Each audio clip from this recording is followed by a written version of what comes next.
Let's jump right into the classic clash between free will and determinism. It feels like every time we talk about autonomy, especially with AI, this old philosophical standoff comes up. Kant took this head-on with what he called the third antinomy, right?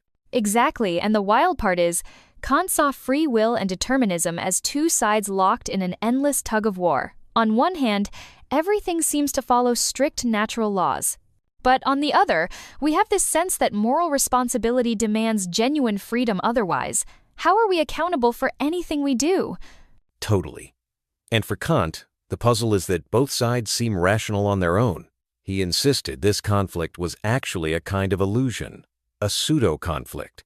He called these deep, reason-based contradictions antinomies. I remember reading that Kant believed the confusion comes from pushing reason too far. The debate feels real because both sides are so compelling, but ultimately, it's a problem with how we're framing the question, not with reality itself. So, how did Kant try to untangle this? He introduced the idea of two realms, the phenomenal world of appearances and the noumenal world of things in themselves. It's almost like he gave freedom its own private backstage. Yeah, and this is where it gets tricky. He said our actions in the physical world are governed by natural causes, but the true seat of freedom, the noumenal self, operates outside those chains. In theory, that's where moral autonomy comes from.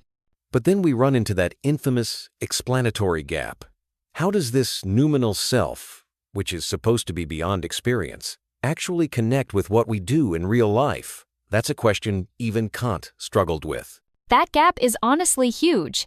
Some philosophers have tried to interpret Kant as talking about two perspectives on the same reality, rather than two entirely separate worlds, but the debate about how freedom fits in hasn't really gone away.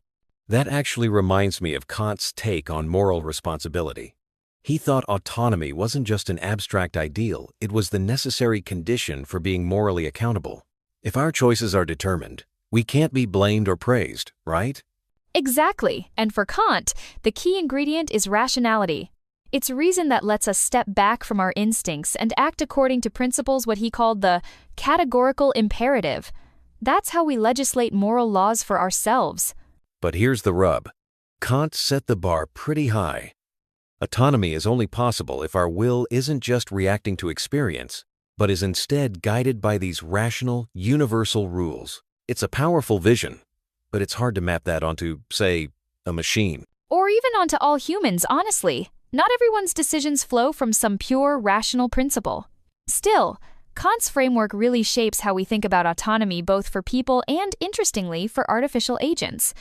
Now, let's get into the AI question. With machines getting smarter, some folks argue that if intelligence and rationality are all you need, then superintelligent AI could be genuinely autonomous. What do you think?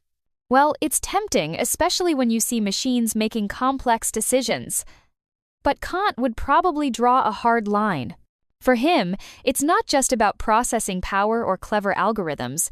It's about having the kind of self-determined will that grounds moral responsibility. Still, the paper points out that if you boil autonomy down to rational rule following, you could, in theory, program those rules into a machine. The tricky part is whether that's really autonomy or just sophisticated mimicry. And there's another wrinkle: machines can outpace us on information processing and maybe even moral rule application. But does that make them moral agents? Or are they still missing something fundamentally human? Funny you mention that, because the paper really drills down on this idea of phenomenality. The argument is that even if AI has rationality, it lacks phenomenal experience, the subjective, first-person, what it is like to act or feel. That's a huge point. Without conscious experience, what philosophers call qualia, AI might just be a really convincing actor, not an autonomous agent in the Kantian sense. For Kant, real autonomy requires inner experience, not just external behavior. So even if we someday build machines that follow every moral rule perfectly, unless they have that inner, felt perspective, they're still missing the core of autonomy. It's almost like philosophical zombies good at imitating, but nothing going on inside. That's the crux of it. The debate over AI autonomy really forces us to ask, what counts as authentic freedom? Is it enough to act as if you're free? Or is some spark of subjective experience essential? So, looking ahead, does Kant's framework close the door on truly autonomous artificial agents? Or is there wiggle room if we tweak some assumptions? If we stick strictly to Kant's metaphysics autonomy as rooted in the noumenal self, then AI autonomy seems out of reach. But if we focus on his more practical rules, like the categorical imperative, there's room to design systems that behave morally, even if they aren't conscious. And that might actually be enough for a lot of real-world purposes.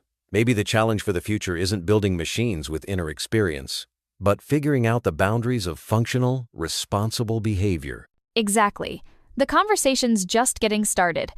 As AI advances, we're going to keep bumping into these deep philosophical questions.